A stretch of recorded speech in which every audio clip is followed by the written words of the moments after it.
절요. 예수께서 이 말씀을 다 마치시고 제자들에게 이르시되 2절요. 너희 아는 바와 같이 이틀을 지나는 6월절이라 인자가 십자가에 못 박기 위하여 팔리우리라 하시더라. 이제는 주님께서 본격적으로 제자들에게 당신 자신의 행보에 관해서 계시하고 있습니다. 처음에는 주님께서 희미하게 주님이 장차 고난당하시고 죽었다가 부활할 것을 말씀했는데, 이제 6월절 이틀 전이니까 예수님이 잡히기 이틀 전입니다. 이제는 주님께서 아주 분명하게 본격적으로 제자에게 말해요. 너희 아는 바와 같이 이틀 지나면 6월절이라 인자가 십자가에 못 박기 위하여 팔리우리라. 이스라엘이 애굽에서 해방되어 나온 것이 6월절입니다. 정월 14일 날 저녁에 양을 잡아서 그 피를 문설주에 바르고 그 밤에 양고기를 먹고 그 다음에 출발해서 애굽에서 나온 것이 바로 6월절. 그 애굽이 바로 우리에게는 마귀의 세상을 상징하는 것입니다. 바로 애굽의 바로가 마귀입니다.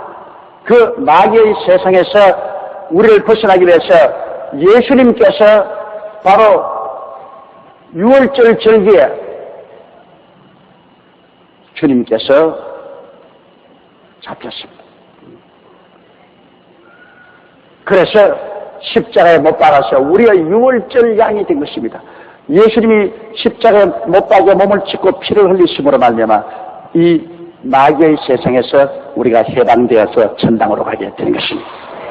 예수께서 6월절 양이 되었기 때문에 예수님을 통해서 우리는 해방된 것이지, 예수님 아니고 어떤 종교도 철학도 윤리와 도덕도 우리를 해방시키지 못합니다. 애굽에서 얼마나 많은 기적을 행했지만은 바로가 나놓잖아요.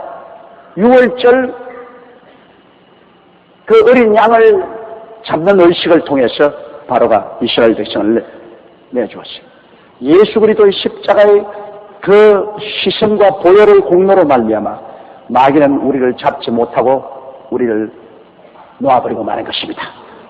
아담과 하와 이후로 6,000년이 넘도록 마귀는 이 세상에서 온갖 거짓을 하고 온갖 사기를 치지만 예수님 이후, 지금부터 2000년 전 예수님이 십자가에 못 박힌 이후로 누구든지 예수만 믿으면 차박 노연함을 받게 되는 것입니다.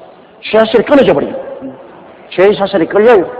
마귀의 사슬이 끌려버리고 예수만 믿으면 포로된 것에서 해방을 얻게 되는 것입니다. 그래서 예수님께서는 이틀이 지나면 6월절이라 그 6월절 기간에 인자가 십자가에 못 박히기 위하여 팔리우라고 했습니다. 예수님은 당신이 죽을 것도 환하게 알고 계시죠. 예수님이 이 세상에 오신 것은 죽기 위해서인 것입니다. 창세전에 죽임을 당한 어린 양이라고 말했습니다. 예수님께서는 이미 창세전에 인간이 지어짐을 받기 전에 인류가 장차 타락하고 예수님이 인류를 구속하기 위해서 십자가에 못 박혀 죽어야 될 것을 알고 계셨습니다. 창세전에 이미 주님 알고 계셨습니다.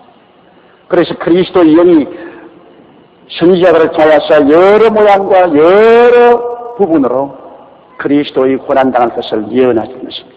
그리고 그대로 예수님이 오셔서 십자가에 못 박여 죽으신 것입니다. 그러므로 그리스도는 이 세상에서 종교를 주기 위해서 온 것도 아니요, 철학을 가르치러 온 것도 아니요, 윤리와 도덕을 가르쳐 온 것이 아니라 죽으러 오셨습니다. 희생 제물이 되어서 마귀의 나라에서 해방시키기 위해서 주님께서 오신 것입니다. 그러므로 예수님이 하신 일은 다른 누구도 할 수 없습니다. 종교도 만들 수 있고 철학도 만들 수 있고 윤리와 도덕 강의도 할 수 있지만 예수님처럼 죄 없이 십자가에 못 박여 죽어서 우리 죄를 대속하는 것은 아무도 할 수 없습니다. 천하 인간에게 구원받을 만한 다른 이름을 주신 적이 없습니다. 예수 믿는 것은 받은 증거만. 어떻게 하다가 예수를 믿게 되는지 여러분 너무너무 깜짝 놀라게 기뻐해야 되는 것입니다. 여러분 저 인도나 태어나가지고서 힌두교나 믿고 그 잡신에게 잡혀있으면 어떻게 되겠어요? 이슬람 종교에 잡혀가지고서 여자들은 이슬람 종교에서는 천당 올라가면 박살나. 왜? 이슬람 종교에서 남자는 이 땅에서 여자를 4사람 거느리고 수 있지만은 천당에 올라가면 한 사람이 20명을 거느린다 하던가. 그 이슬람교는 여자들은 천당이 아니라 지옥이요. 그런데 여러분, 우리는 예수 안에서 완전히 해방되고 이 영광스러운 구원을 얻게 되었으니 이 얼마나 고맙습니다.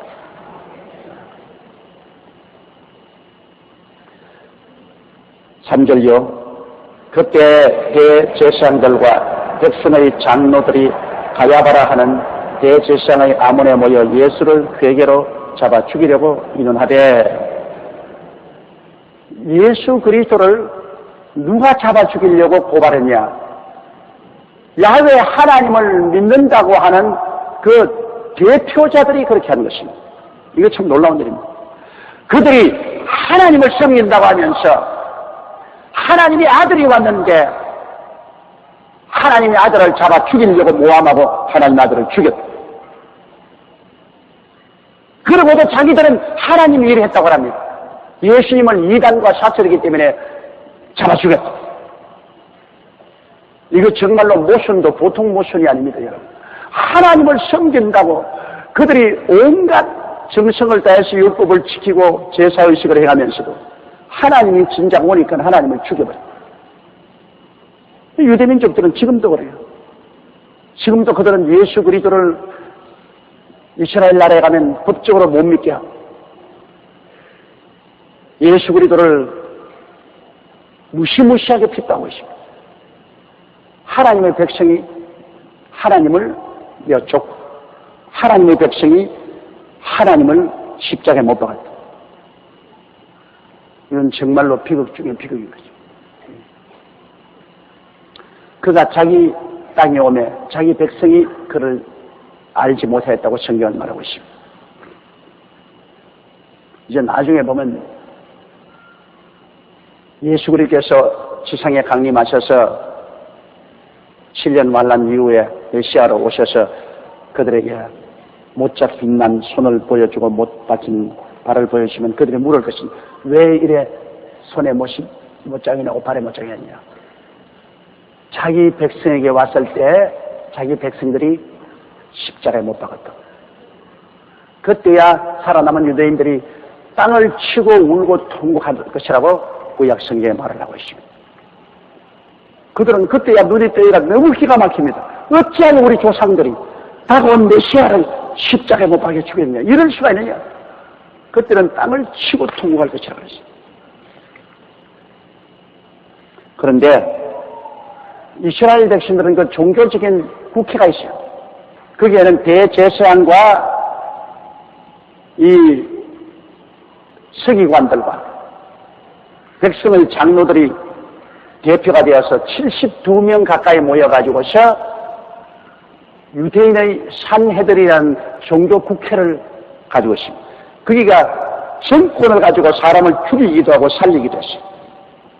그러나 로마가 이스라엘을 점령해 식민지가 되고 난 다음에 로마 총독이 이 대제사장을 임명하고 파면하고 하는 권력을 가졌기 때문에 로마 정부에 순종 잘한 사람은 대제사장으로 임명하고 조금이라도 반발하면 잡아치워버리고 다른 사람을 대제사장으로 앉히곤 했습니다만, 그러나 여하간 이 산헤드리는 대제사장과 그리고 서기관과 각 장로들 각각 24명씩 모여서 72명이 생사여탈권을 가진 그런 권력을 갖춥니다. 이 산헤드린 회원들이 모여가지고서 이제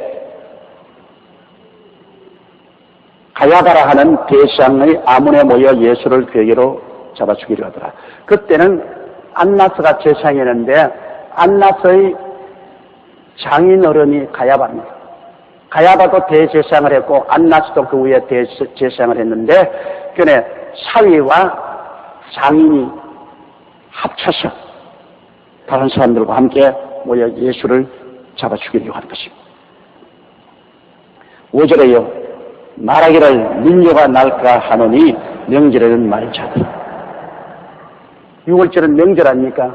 명절인데 명절날 예수를 잡으면 많은 백성들은 예수님을 지지해서 서민들요. 이 세상에서 권력도 없고 돈도 없고 천대를 받는 일반 백성들은 예수님을 그들의 희망으로 삼았습니다. 예수님께서 새로운 세계를 가져올 줄로 그렇게 기대를 하고 있었습니다. 그러므로 예수를 잡으면은 그들의 희망의 불을 끄는 것이기 때문에 일대 밀란이 일어날 위험이 있습니다. 그 당시에는 여러분 로마의 속박가 있었기 때문에 이스라엘 백성들이 단체로 모여서 독립을 얻기 위하여 이런 밀란을 일으킨 적이 많습니다. 바라바라한 사람도 극열당원의 한 사람으로 예수님 당시에 밀란을 일으켜서 불지르고 살인하고 파괴한 일을 하다가 잡혀서 감옥에 들어가는 것은 우리가 잘 알고 있습니다. 이와 같이 이 명절날 예수 잡으려다가 큰 밀란이 일어나면 오히려 로마 정부에서 군대를 파견해서 더 유대인족이 어려운 징에 처하게 되면 우리 명절날에는 예수 잡지 말자. 그렇게 했습니다만 그러나 결국 그 명절 때 예수님을 잡았습니다. 6절에요. 예수께서 베다니 문둥이 시몬의 집에 계실 때 이 베다니는 감람산이 있는데 감람산 이쪽편은 베다니고 감람산을 건너서 저리 가면 예루살렘입니다. 그래서 이 베다니는 예루살렘에서 살지 못하는 사람들이 쫓겨난 빈촌의 빈민촌입니다. 거기에 못 사는 사람들이 다 모여 있어요. 그런데 특히 예수님께서는 베다니 문둥이 시몬의 집에 있었다고 했습니다. 우리 주님께서는 문둥이 집에 들어가서 계셨어요. 우리 주님께서 예루살렘에서 일을 했으나 밤에 주무실 때는 언제나 베다니에 와 주무십니다. 가난하고 병들고 헐벗은 사람과 함께 주님 지내셨는데 더구나 여기에는 베다니 문둥이 시몬의 집에 주님이 있을 때 7절요. 한 여자가 매우 귀한 상류한 옥합을 가지고 나와 식사하시는 예수님의 머리에 부으니 이 여자는 우리가 잘 아는 마리아 아닙니까? 나사로의 동생 마리아.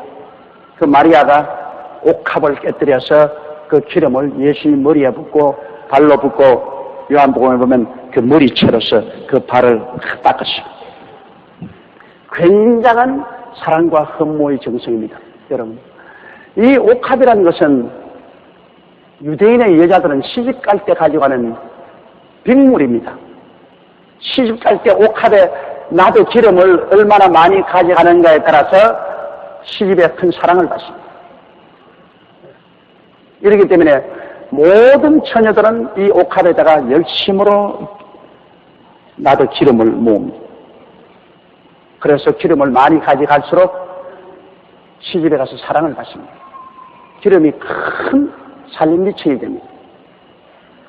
그런데 여기 마리아는 자기 부모도 없이 아마 이 기름을 모으려는 데는 굉장히 노동을 많이 했을 것입니다.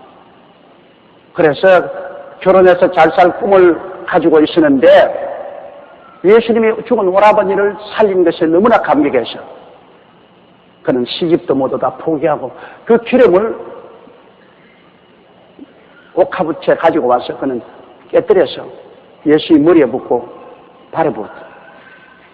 그건 뭐냐? 자기 시집 갈 것을 포기한 겁니다. 이제는 뭐 시집 갈 수 없어요. 기름 없이 어떻게 시집 갑니까? 그러니까 자기의 시집 갈 일생을 다 깨뜨려버리고 예수님을 위해서 몸도 마음도 미래도 다 주님께서 앞에 부어버린 것입니다. 이 마리아의 그리스도에 대한 헌신은 참으로 아름답고 기가 막힌 일입니다. 그 처녀의 일평생을 깨뜨려가지고 예수님 앞에 부어버린 것입니다. 얼마나 그리스도를 흠모하고 그리스도의 은혜에 감사했던지 그 발을 머리채를 풀어서 씻었습니다. 여성들에게 가장 귀한 것이 머리입니다, 여러분. 내가 가만히 보면 여러분 머리를 바꿔놓으면 사람이 바꿔져요. 제가 이 강남에서 늘 보지 않습니까? 그래요.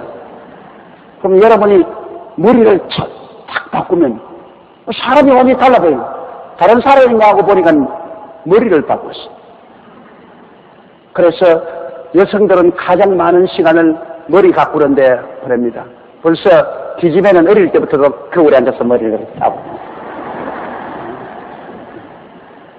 이 머리라는 것은 굉장히 귀한 겁니다, 여러분. 그런데 이 머리채를 풀어가 예수님의 발을 닦았다. 그 그것은 주님의 발 아래 엎드린 종을 표현하는 것입니다. 그러니까 뭐 온 방 안에 기름 냄새가 가득하고 이 여인이 머리가 잔발이 되어서 머리에서 그냥 기름이 툭툭툭툭 떨어지면서 그리스도를 바라볼 때 그 그리스도에 대한 사랑과 헌무가 얼마나 말지를 보면요. 제자들이 보고 분하여 가로되 무슨 의사로 이것을 허비하느냐. 9절에요. 이것을 많은 값에 팔아 가난한 자들에게 줄 수 있겠다 하거든. 이 병신 뒷다라지 같은 제자들 보십시오. 이 마리아의 그 순수하고 한없는 주님에 대한 헌신과 사랑을 돈으로 계산합니다. 여러분, 사랑을 돈으로 계산하면 그건 참 비극입니다. 물론 사랑하면 돈으로 표현을 할 수 있겠지만은 사랑을 돈으로 값주고 살 수 없습니다. 사랑은 순수한 사랑으로 나오는 것이죠. 사랑이 있으면 돈도 따라오는 것이죠. 돈으로 사랑을 사거나 돈에 팔려서 가면 그 일생은 참으로 비극입니다. 돈 보고 시집가고 돈 보고 장가가는 사람은 장님들입니다. 여러분, 돈이 절대로 사랑을 가져오지 못합니다. 최근에 내가 신문에 보니까 어떤 돈 없는 평범한 사원이 한국의 제일 큰 재벌의 딸하고 결혼을 하는 것을 보았는데 내가 그걸 읽고 너 팔자 끄벅끄벅하다 이제. 왜? 돈 없는 청년이 제일 갑부의 딸하고 결혼했으니 그 딸을 어떻게 모시고 살랍니까? 어깨에 걸머지고 등에 업고 살아야 될 것인데 하루 이틀 그걸 하겠어요? 이제는 기막히고 고통스러운 곳에 들어갔습니다. 사람은 다 자기 처지대로 살아야 돼요. 가난한 사람은 가난한 사람끼리 결혼하고 부자는 부자끼리 결혼해야지. 그래야 그 사회적인 레벨이 맞아야 삽니다. 전에 이혼하러 온 한 부부의 말을 여러분에게 제가 한 적이 많이 있지요. 굉장히 큰 부잣집 아들이 아주 가난한 집 딸하고 결혼했습니다. 서비스업에서 심부름하고 하는 아주 인물이 부장하고 잘생긴 여성인데 큰 부잣집 아들이 걔를 꾀해서 준호를 했는데 그 처녀는 우리 교회에 나오는 처녀라. 나중에는 못 살겠다고 내게 와서 둘이가 신앙 상담을 하는데 그 처녀가 하는 말이 뭐냐면 목사님 나는 이 사람하고 도저히 살 수 내가 처음부터 이건 너무 부자고 우리는 너무너무 가난하기 때문에 안 맞는다고 했는데도 불구하고 강제로 꾀가 내가 결혼을 했는데 내가 도저히 자존심이 상해서 살 수 없습니다. 그래서 내가 시심 딱 대고 잘 입고 잘 먹고 좋은 옷 입고 여행하고 잘 사니 됐지 다른 소리 어디 가니까 목사님 나도 처음에는 그렇게 생각했는데 딱 살아보니 안 그렇대요. 왜 그러냐? 날 가서 꼭 외식집에 가서 좋은 레스토랑에 가서 음식을 주문해서 먹으면 나보고 말하기를 너 이거 못 먹어봤지? 자기가 한두 번은 애교로 느꼈는데 꼭 좋은 데 가서 뭘 먹고 난 다음에는 너 친정집에서는 이런 거 먹어보지도 못했지. 너 내게 시집 왔기 때문에 먹지. 몇 분이고 음식을 내 밀어 던져버렸다는 겁니다. 왜냐? 자기는 무심코 말하지만은 나는 너무나 자존심이 상한다는 것입니다. 차라리 집에서 된장찌개 끓여 먹는 게 낫지. 기름진 음식 먹고 난 다음에 꼭 너희 친정집에서 이런 거 못 먹어봤지. 그러고 또 옷도 사주면 너 친정집에서 이런 옷 입어보지도 못했지. 구경도 못했지. 반드시 이런다는 겁니다. 그럼 그거 벗어서 던지고 또 여행 갔다가 핸드백 하나 사오면 너 내가 시집 안 왔으면 이런 핸드백 끌어보라. 너 친정에 있을 때 이런 핸드백 끌어봤어? 습관적으로 자꾸 이렇게 말합니다. 그 자기들이 사는 좋은 집에 가면 너 친정집에 있을 때 이런 집 문간에도 와봤니? 자기가 도저히 자존심이 상해서 이제는 아예 그냥 천금을 준다 해도 싫다는 거죠. 차라리 초가상칸에 들어가서 자기하고 레벨이 맞은 사람하고 이 말을 맞대고 사는 게 좋지. 이렇게 레벨이 어긋나서 못 산다니까요. 그 청년은요, 신앙생활인데 도저히 그 여자 말을 이해를 못해요. 목사님, 내가 뭐가 나쁩니까? 실제로 친정에 가서 지금 그런 거 뭐가 뭡니까? 자기 친정에서 그런 거 어디가 뭡니까? 그런 집에 살아봅니까? 내가 시집 와서 내가 이렇게 다 잘해주면서 했는데 친정에서 이렇게 못했지. 그렇게 말하는데 그게 뭐 그렇게 자존심이 상하고 그렇게 고통이 될 일이 어디 있습니까? 그래서 내가 청년에게 한 말이 있습니다.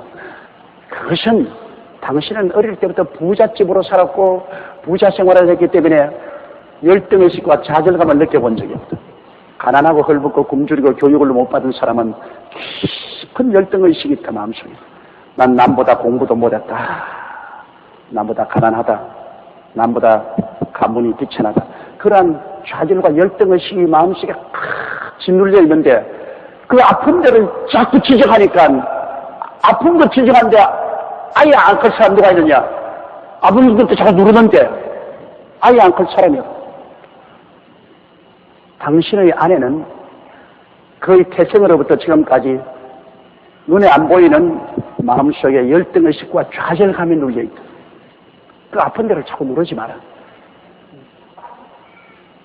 그러니까 그 여자가 하는 말은 뭐냐면, 목사님, 절대로 내가 살 수가 없어요. 레벨로가 맞지 않았어. 모든 것이 나에게는 열등의식과 좌절감을 뚜렷이 드러내주는 것이기 때문에 못 살겠습니다. 그렇게 해서 나중에 이혼해버렸어요. 갈라졌어요. 그래서 제가 느낀 것은 시집 장가를 가더라도 레벨에 맞는 데 가야지. 터무니없는데 자기하고 안 맞는 데 가놓으면 그 고통을 당하게 돼요. 우리 주 예수 그리스도에게 옥합을 깨뜨려서 예배드린 것이 제자들을 보기에는 이 무슨 낭비냐, 이 고약한 여자여, 세상에 이런 일을 어떻게 하면 이거 팔아가지고서 가난한 사람 죽었으면 얼마나 좋을 것인데, 이건 예수의 심정도 모르고 예수님에 대한 진실한 예배도 모르는 것입니다. 여러분, 예수 그리스도를 예배하기 위해서는 온 우주를 다 갖다 바쳐도 아깝지 않습니다, 여러분. 낭비, 예수님을 위해서 사용하는 것은 낭비가 없습니다. 우주의 주인에게 우리가 섬기기 위해서 천만금을 선들, 그건 낭비가 안 돼요. 우리를 위해서 우리가 낭비하면 그건 낭비가 되죠. 화사치하면. 예수님은 만왕의 왕이요, 만주의 주요. 예수님께서 천지와 만물을 지으셨고, 예수님께서 우리 위해서 자기의 목숨, 피를 다 쏟고 몸을 다 찢어준 그 주님을 위해서 우리가 뭘 다 바쳐가지고서 주님을 경배하겠습니까? 주님을 위해서 우리가 어떤 것을 써도 낭비가 안 됩니다. 예수님을 위해서 화찬란한 황금의 교회를 지었다고 해도 그것이 예수님을 위해서 한 것이면 낭비 아닙니까? 세상 사람은 뭐 낭비한다고 욕을 하고 교회가 왜 화사치한 교회를 지냐고, 그것은 제자들처럼 예수를 모르는 사람이 그래요. 내가 예수님을 너무 허무하고 너무 사랑해서 예수님을 위해서 최상의 것을 해드리기를 원하는데 그게 왜 낭비예요? 우리가 만약 돈이 있다면 여의도 순복음교를 전부 다 황금으로 만들어가지고서 예수님께 바쳐도 낭비가 아닙니다. 그럼 예수님을 위해 사는 것은 낭비가 없어요, 여러분. 세상에 만왕의 왕 만주의 주를 위해 사는데 무슨 낭비가 있어요? 이걸 우리가 꼭 깨달아야 돼요. 주를 위해서 우리가 헌신하는 것을 보고 비난해서는 안 돼요. 예수를 위해서 많은 돈을 들이고 많은 물질을 내고 예수를 위해서 화찬란하게 한다고 해서 욕하면 안 돼요. 가난한 사람하고 예수님하고 어떻게 비교합니까, 여러분? 사람하고 예수님하고 어떻게 비교합니까? 예수님은 하나님이요, 창조주인데 창조주를 섬기지 않고 가난한 사람 돌봐야 된다. 이건 말이 안 돼요. 하나님부터 먼저 섬기고 난 다음에 가난한 사람 돌봐야 돼요. 하나님 섬기는 것이 먼저 나와야 돼요. 그 나라와 그 일을 먼저 구해야 돼요. 하나님을 섬기고 난 다음 구제도 필요하지. 하나님 제껴놓고 구제한다. 그거 안 돼요. 우리는 예수 그리스도를 사랑하고 그 사랑에 미쳐버려야 돼. 세상으로 미치면 그거는 정신병원에 가야 되지만 예수님을 향해서 미친 것은 정신병원에 안 갑니다. 바울 선생이 내가 미쳤어도 그리스도를 위해서 미쳤고 정신이 온전해도 너희를 위해서 온전하다고 말했어요. 정말로 실제 믿으려면 미친 듯이 한번 믿어봐야지. 그냥 희미하게 믿는 것도 아니고 안 믿는 것도 아니고 자주도 아니하고 덥지도 아니하고 그렇게 하지 말고 그냥 막 완전히 그리스도를 사랑해서 미쳐버리면 좋겠어요. 저도 지금 그렇게 되고 싶어요. 제가 41년 동안 목회를 했지만 아직 예수 그리스도를 위해서 미쳤다는 소리는 못 들었습니다. 그러니까 내가 신앙에 별 볼 일 없는 것이지. 안 믿는 사람들이 나를 보고 저 목사지고 완전히 미쳤어. 완전히 걸쳤다고. 그렇게 들으면 그때 내가 정말 잘 믿는 사람이야. 근데 다 나를 보고 정상적인 사람이라고 하기 때문에 이건 내 신앙이니까 별 볼 일이 없어. 내가 천당하기 전에 한 예수님을 위해서 미쳐보고 싶은 생각이 간절합니다. 이 마리아는 미쳤어. 내가 봐도 미쳤어. 그러나 이야말로 예수님이 얼마나 마리아를 사랑했던지 이 복음이 전파되는 곳마다 이 여자가 내게 한 것을 다 말하게 되는데 지금도 우리가 말하고 있잖아요. 이 마리아의 한 일을 우리가 말하고 있잖아요. 그러므로 이 예수님의 심정을 모르는 제자들, 더구나 가룟 유다가 더 화를 냈는데 지는 돈을 훔쳐먹으면서도 화를 내. 이것은 중대한 시각차를 표시하는 것입니다. 제자들 보기엔 낭비지만은 마리아에게는 낭비가 아닙니다. 예수 그리스도를 예배하기 위해서 자기의 최대의 정성을 다한 것입니다. 오늘날도 우리가 마리아처럼 우리 옥합을 깨뜨릴 수 있으면 최대의 예배가 되는 것입니다. 모든 사람이 바보고 집안 식구들이 저를 예수 믿고 미쳤다, 완전히 미쳤다 할 정도로 우리가 옥합을 깨뜨려서 그리스도의 발에 솟는다면 그만큼 영광스러운 것이 없습니다. 이것을 많은 값에 팔아 가난한 자들에게 줄 수 있겠다 하거늘 10절에요. 예수께서 아시고 저에게 이르시되 너희가 어찌하여 이 여자를 괴롭게 하느냐, 제가 내게 좋은 일을 하였느냐. 주님이 딱 저기서 하시고 모두 다 그 여자를 꾸짖으니까 너희가 어찌하여 이 여자를 괴롭히냐. 이 여자가 내게 좋은 일을 했다. 예수님은 방금 십자가를 지어가지고 얼마나 고통스럽고 괴로움을 보고 나갑니다. 예수님은 큰 사랑의 후원이 필요합니다. 위로가 필요합니다. 예수님은 큰 사랑과 위로를 주어야 주님이 거기에 큰 용기를 넣고 십자가를 걸머지고 그 고통을 감당할 수 있는데요. 바로 마리아가 예수님이 십자가를 걸머질 수 있는 위대한 위로를 제공해 주신 것입니다.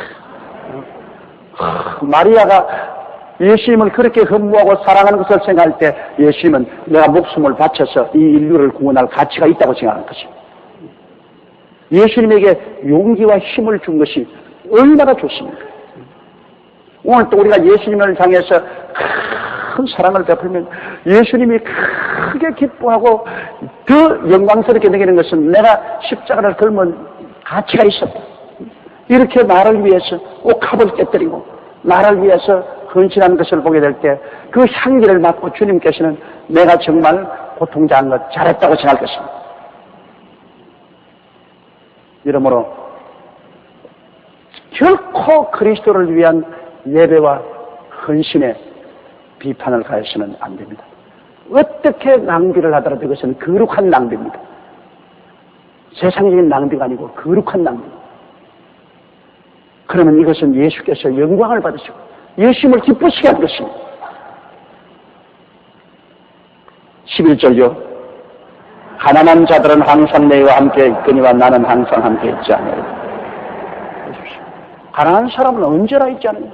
너희들 언제나 강한 사람 도와주려면 도와줄 수 있어. 나는 지금 이제 십자가에 죽어서 부활심지는 나를 어떻게 가난한 사람하고 똑같이 취급하느냐. 지금은 나에게 대해서 큰 위로와 기쁨을 주어야 될 것 아니야. 가난한 사람은 항상 됐습니다. 가난은 나라도 당치 못합니다. 능력이 없어 가난한 사람도 있고, 게을러서 가난한 사람도 있고, 당신가선에서 가난한 사람도 있고, 뭐 가난도 여러 가지 종류가 있죠. 그러나 가난한 사람은 항상 같이 있어요. 우리가 가난한 사람을 도와주지 말라는 것은 아닙니다. 가난한 사람과 함께 짐을 짊어지고 최선을 다해서 도와줘야 우리가 세금을 내는 것도 국가가 그 세금을 통해서 가난한 사람들을 도와주지 않습니까? 우리가 다 세금 내는 것 가난한 사람하고 함께 살려고 세금을 내고 있지 않습니까? 가난한 사람은 우리가 도와줘야 돼요. 그러나 예수님을 섬기는 것은 그것보다 앞서야만 되는 것입니다. 앞서야 돼요. 11조는 세금보다 앞서야 돼요. 세금은 내고 11조는 안 낸다. 그건 말이 됩니까? 예수님께 11조 먼저 내고 그 다음 세금 내야죠. 이러므로 주님께서는 이것도 하고 저것도 버리지 마라. 하나님의 것은 하나님께 돌리고 가이사의 것은 가이사에게 드려. 하나님께 드릴 11조는 하나님께 먼저 드리고 또 세상에 세금 낼 것은 내지. 하나님 것을 저버리고 난 다음 세상 돌보다가 주님 잃어버리게 되는 것입니다. 그 다음 이 여자가 내 몸에 이 향유를 부은 것은 내 장사를 위하여 합니다. 여러분, 유대나라에서는 사람이 죽으면 유향과 몰약을 그 몸에 붓습니다. 몰약은 방부제고 썩는 것을 막는 것이고 유향은 향기를 내립니다. 죽은 사람 몸에 향기가 나야 돼요. 그러므로 예수님이 죽을 그 몸에 미리 향유를 부었다고 주님이 변명을 해주셨습니다. 시체에다가 몰약과 향유를 붓는 것이 산 사람 몸에 향유를 붓는 건 아니죠. 그러나 예수님께서는 꾸짖는 제자들에게 이 여자는 이미 내 죽음을 위해서 이 향유를 부었다는 이 말은 무슨 말이냐면 내가 죽을 수 있도록 용기와 힘을 주었다 그 말인 것입니다. 여러분, 내가 아직 죽지도 않았지만은 있는 힘을 다해서 내가 향유를 부음으로 내가 죽을 수 있는 용기와 힘을 얻게 되었다. 어떤 고통과 괴로움이라고 하도 마리아가 나를 위해서 향유를 부은 그 헌신과 사랑과 그 예배 때문에 내가 죽을 수 있는 13절요.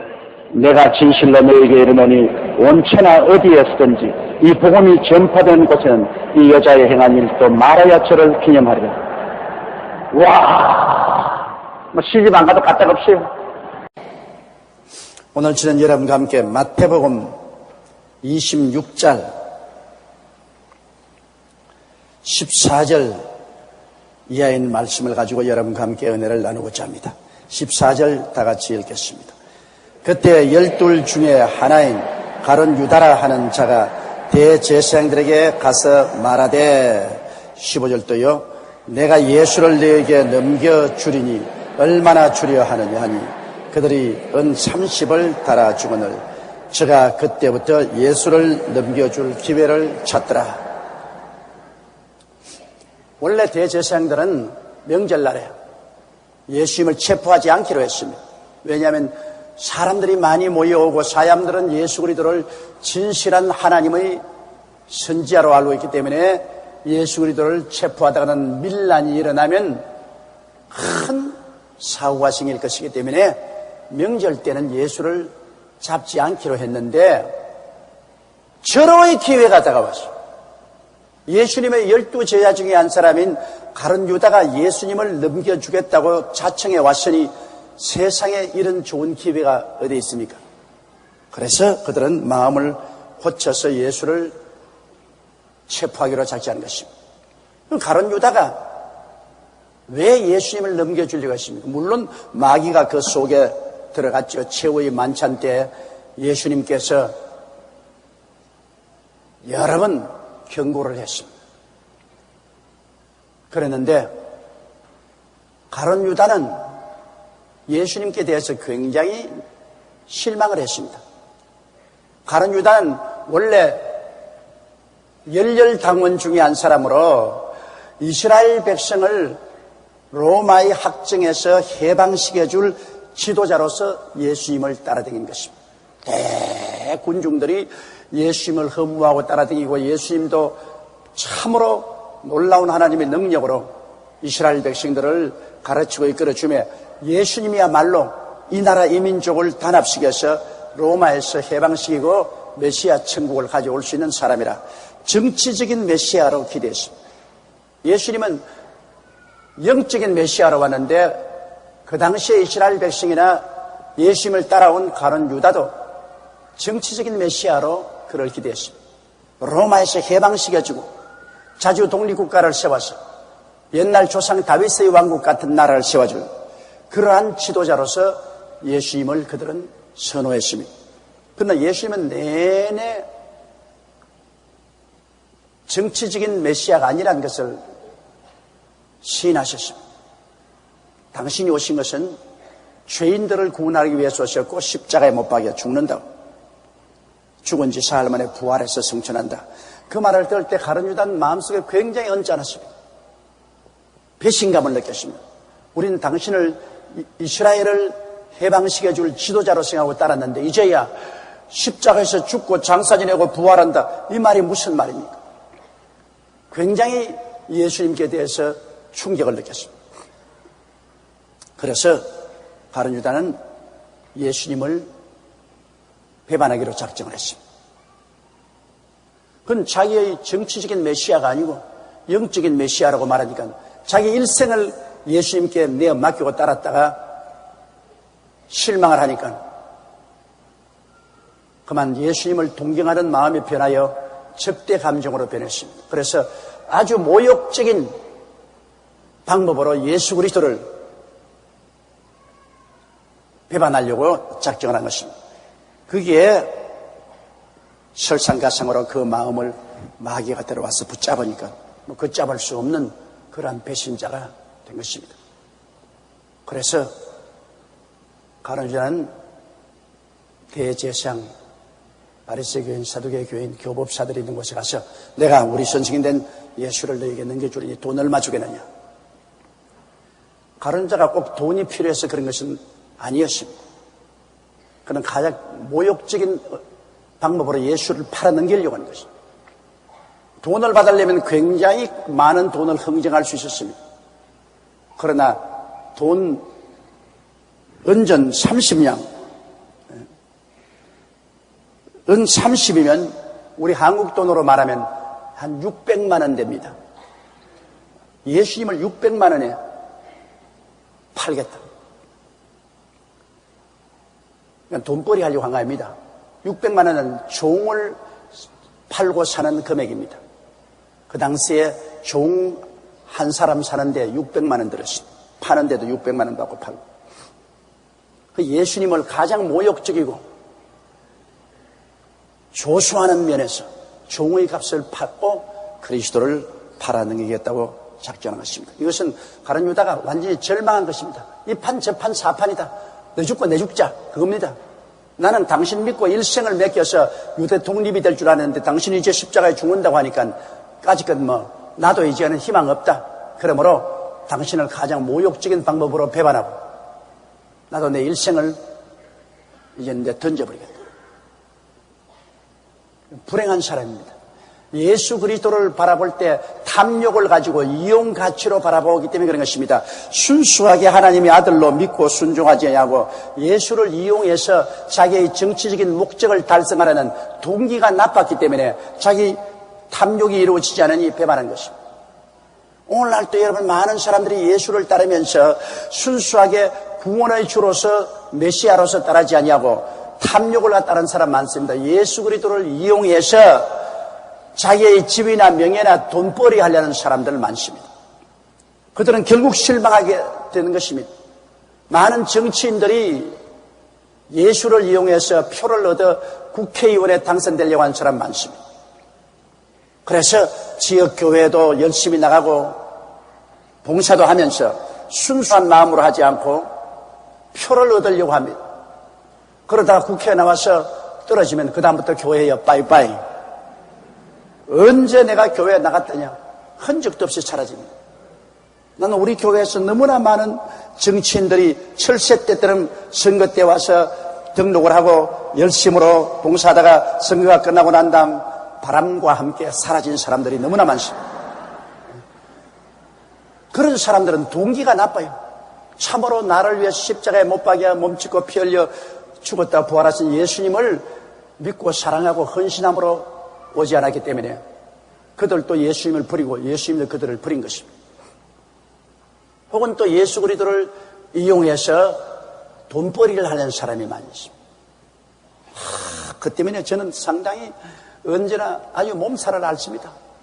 우리 교회에 무슨 물건 팔게 해달라, 특별히 교회에서 지정을 해달라, 그리고 교회를 이용해서 사업적인 목적으로 앞으로지 않은 사람들이 많습니다.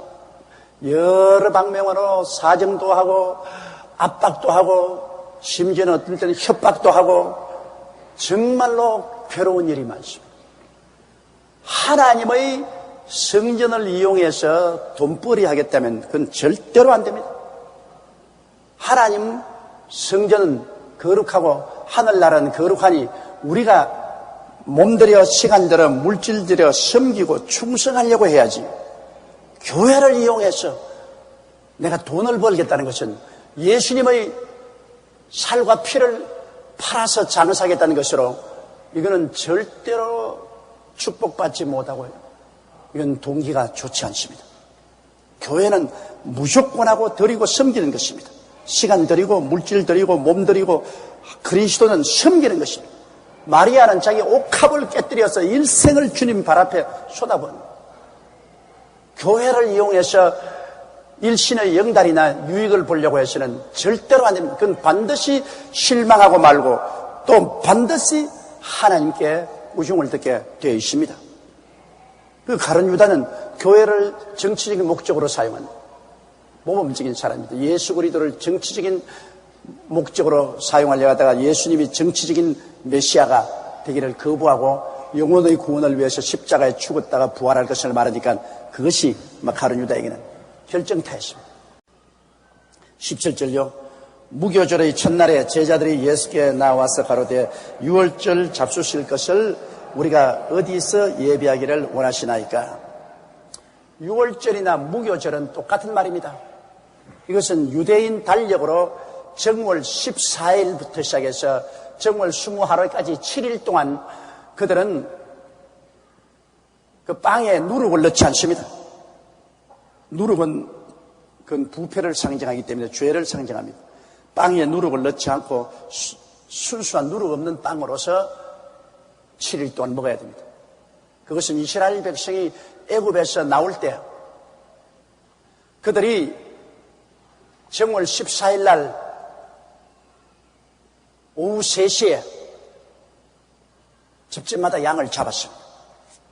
온 이스라엘 동리에 양과 염소의 울음소리가 진동했습니다. 그래서 양과 염소를 잡아 양푼에 피를 담아서 우설초에 찍어서 설주와 임방에 발랐습니다. 그리고 그 밤에 그들은 그 잡은 양을 구워서 먹었습니다. 쓴 나물과 함께 먹고 그리고 출발했습니다.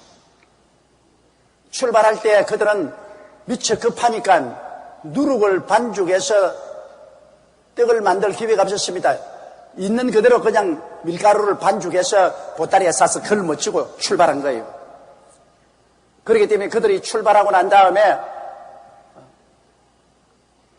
먹은 것은 누룩 없는 떡을 먹었어요. 누룩 없는 떡을 먹었어요.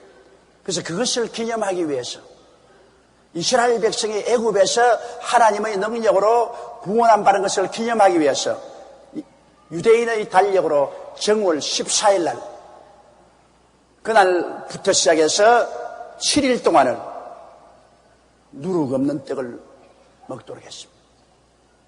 그렇기 때문에 6월절은 이스라엘 백성들에게는 애굽에서 그들이 해방을 얻은 큰 기념 예식입니다. 6월절 다시 지나갔다 패스오버. 천사들이 이스라엘 백성의 집은 지나가고 애굽의 백성들은 바로 왕부터 종의 집까지 들어가서 장자를 다 죽인 날인 것입니다. 이 날을 이스라엘 백성들은 언제나 기념을 합니다. 그런데 이제 예수님의 제자들이 예수님 보고 우리는 6월절을 어디에서 먹겠습니까? 그렇게 물었습니다. 6월절은 모두 다 이스라엘이 그들이 지키는 제일 큰 제삿날입니다. 축제일인 것입니다. 그럴 때 예수님께서 이제 6월절 먹을 날을 결정해 주는 것입니다. 예수님이 바로 우리 신약 성전에서는 바로 그 6월절 양이 예수님입니다. 어린 양을 잡아 피를 문설주에 바른 것처럼 예수 그리스도가 우리의 어린 양으로서 하나님이 십자가에 죽이신 것입니다. 그를 믿음으로 그 피가 우리 마음에 큰 증거되고 문설주에 발려서 우리가 사망에서 생명으로 옮겨지는 것입니다. 예수님도 바로 6월절 양 잡는 날에 주님이 십자가에 못 박혀 죽으실 것입니다. 유대인들이 6월절 양 잡는 날 금요일 날 오후 3시에 예수님도 바로 그때 십자가에 못 박여 주님이 죽으신 것입니다. 그렇기 때문에 예수 그리스도는 우리 인류를 위한 6월절 어린 양입니다. 사망의 세력을 철폐하고 우리에게 구원을 갖다 준 어린 양 예수 그리스도인 것입니다. 그러므로 6월절에 어린 양의 피를 가지고 문설주 임방에 바른 것처럼 오늘 우리가 그리스도 예수를 믿을 때 성령이 예수 그리스도의 피를 우리 마음의 문설주와 임방에 발라주는 것입니다. 그 피가 마음속에 큰 증거됩니다. 그러므로 예수 믿는 사람과 안 믿는 사람이 똑같은 옷을 입고 있어도 영적으로 보면은 믿는 사람에게는 그 마음속에 그리스도의 피가 발려져 있습니다. 그 피가 마음속에 큰 증거됩니다. 우리 찬송되지 않습니까? 그 피가 발려져. 그러나 믿지 않은 사람은 그 마음에 그리스도의 피가 없어요. 그리스도의 피가 없고 세상만 가득 차 있는 것입니다. 그러나 그리스도를 믿는 사람은 그 마음의 문지방과 임방에 그리스도의 보혈이 있어 사망에서 생명으로 옮겼고 성령과 천국이 임하여 계신 것입니다. 그래서 구약에서 일어난 모든 사건은 신약 성경의 그림자입니다. 모형으로 보여준 거죠. 구약의 이스라엘 백성이 애굽에 잡혀있는 것은 신약 성경에 사람들이 죄악에 붙잡혀 있는 것을 상징하고 애굽에서 구원받아 나온 것은 오늘 예수 믿는 사람들이 회개하고 예수 믿고 구원받아 나오는 것을 상징하는 것입니다. 그리고 바로 어린 양은 예수요. 그를 6월절에 잡은 것은 예수님이 6월절에 갈보리 십자가에서 못 박여 몸치고 피를 흘려 우리를 영원한 사망에서 건져준 것을 상징하는 것입니다. 18절요. 가라사대 성한 아무에게 가서 이르되 선생님 말씀이 내 때가 가까웠으니 내 제자들과 함께 6월절을 내 집에서 지키겠다 하시더라 하라.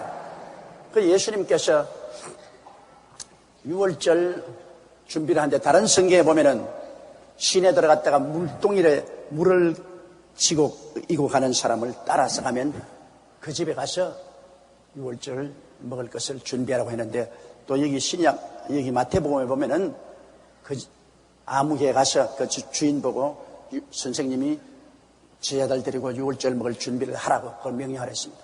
어느 것이나 못 참는 것입니다. 물동이를 이고 가는 사람 따라가서 그 집에 들어가서 주인 보고서 이렇게 부탁하라는 그 말씀이나 한 가지인 것입니다. 그러면 그 6월절을 준비하는 그 집안 식구는 반드시 예수님을 믿는 사람입니다. 예수님을 선생님으로 알고 있기 때문에 예수 믿는 제자의 집이 틀림이 없는 것입니다. 근데 예수님께서 내 때가 가까웠으니 이제 주님 때가 6월절 마치고 난 다음에 주님께서 감람산에 들어가서 칠하기도 하고 그 밤중에 잡혀서 그 이튿날 십자가에 못 박였으니까 주님 때가 가차고 하도 뭐 보통 가까운 게 아니죠. 그날이 바로 목요일 날 저녁입니다. 그래서 예수님께서 내 때가 가까웠으니 내 제자들과 함께 6월절을 내 집에서 지키겠다 하라 하시더라 하신데 그 다음 19절요. 제자들이 예수의 시킨 대로 하여 6월절을 예비하였다. 예수님이 시킨 대로 그들은 그 집에 가서 6월절을 예비하려면 실제로 양을 잡아야 되고 양을 구워야 되고 그 다음에 누룩 없는 떡을 만들어야 되고 막 그런 준비를 하는데 이 예수님이 지킨 유월절에는 양을 잡은 것이 없습니다. 주님이 양을 먹었다고 말하지 않았어요. 떡을 떼어서 먹고 잔을 주님 주셨습니다. 왜 양을 잡지 않느냐? 예수님이 양이기 때문인 것입니다. 예수님이 바로 우리를 위한 양이다. 그러므로 구약시대 유월절은 이스라엘의 해방을 선언하는 이식이지만 신약시대 유월절은 바로 우리를 죄에서 해방하는 것으로서 예수님이 우리의 양이 되었기 때문에 특별히 어린 양을 잡지 않았습니다. 예수님이 유월절 잔치를 마치고 난 다음 그 이튿날 유월절 양 잡는 날에 주님이 십자가에 못 박혀 죽으신 것입니다. 그렇기 때문에 예수님이 바로 어린 양이므로 그는 오직 누룩 없는 떡만 가지고 떡을 떼어서 제 아들에게 먹이고 그리고 주님께서는 이것이 내 몸이라 그랬어요. 바로 양입니다. 그리고 잔을 주님 주셔서 유월절 제사를 오늘 성찬으로 주님께서 바꾸신 것입니다. 구약의 이스라엘 사람들이 가지는 유월절 제사는 오늘날 우리가 가지는 성찬 예식인 것입니다. 새로운 언약입니다. 성찬을 주님께서 정하신 것입니다. 20절요. 저물 때 예수께서 12 제자와 함께 앉으셨더니 여러분 이스라엘 사람들은 저녁이 되고 아침이 되니 하루가 됩니다. 그러므로 오늘이면 오늘 해가 지면 벌써 내일입니다. 그러므로 저녁이 되면 해가 지면 벌써 내일로 계산하는 것입니다. 저녁이 되고 아침이 되니 하루가 됩니다. 이렇기 때문에 예수님께서 내가 볼 때는 유월절이나 무교절은 정월 14일 날 시작하는데 예수님이 실제로 제자들과 밥을 잡수신 것은 유월절이라는 것은 정월 우리 시간으로 따지면 정월 13일 날 저녁입니다.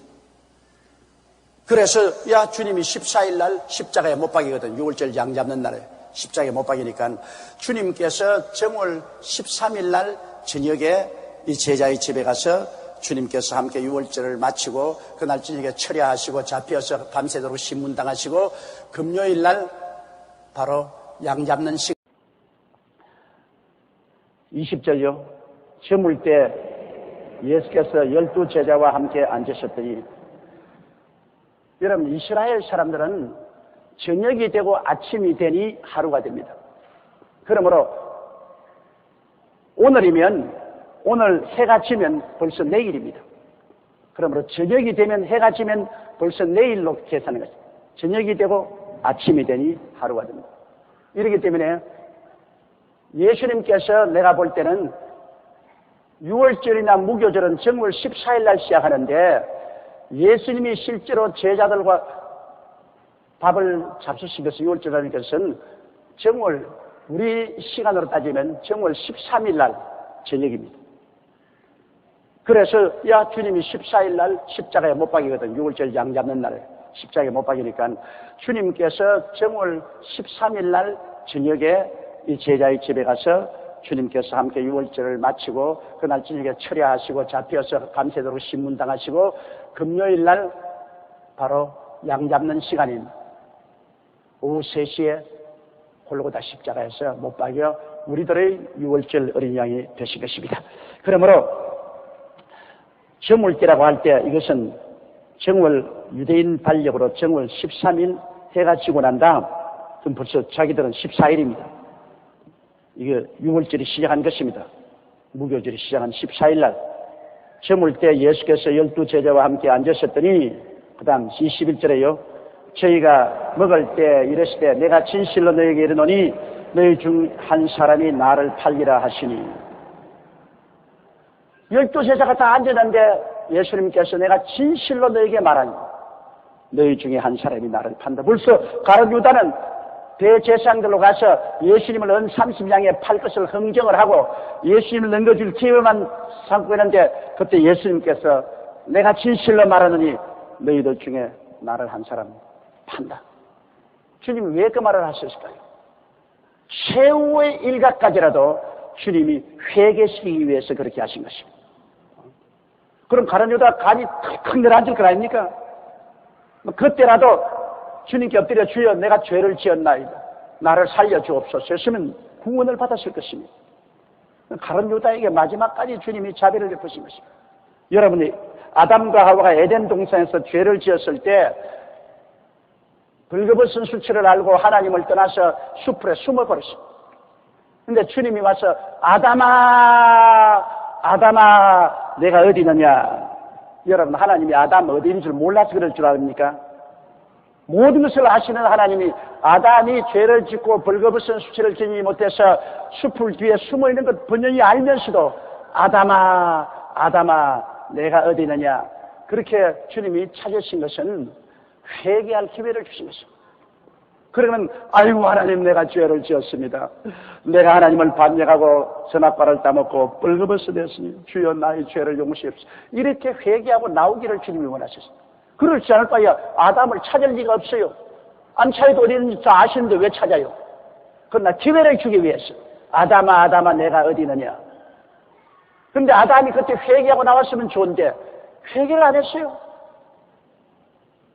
아담은 회개 안 하고 하나님과 하와를 원망했습니다.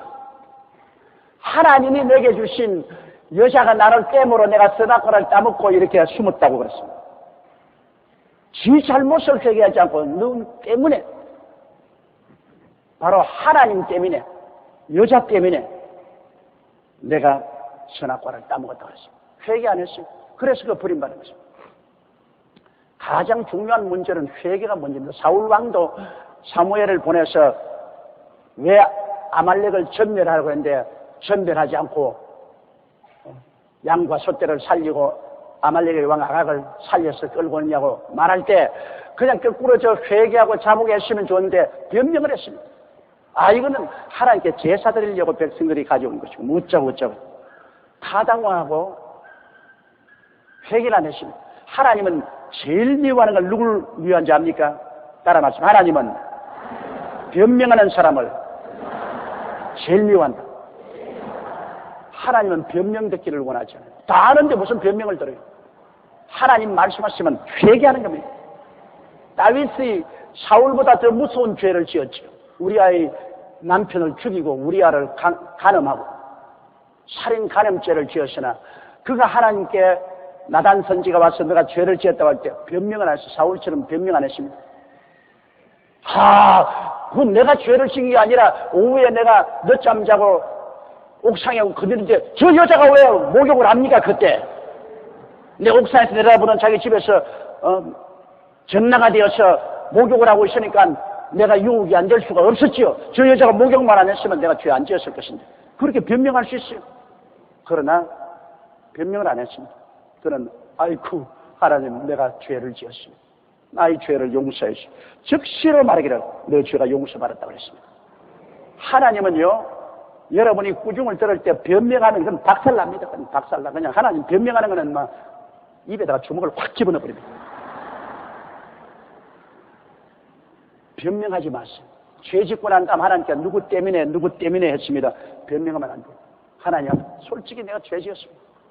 내 잘못입니다. 내 탓입니다. 누구 탓이 아니고 내 탓입니다. 내가 죄 지었습니다. 하나님 용서해 주십시오. 그러면 하나님은 널리 용서해 주십니다. 만일 우리가 우리 죄를 자복하면 저는 미쁘시고 이로우사 우리 죄를 사시며 모든 불의에서 우리를 깨끗이 해주시는 것입니다.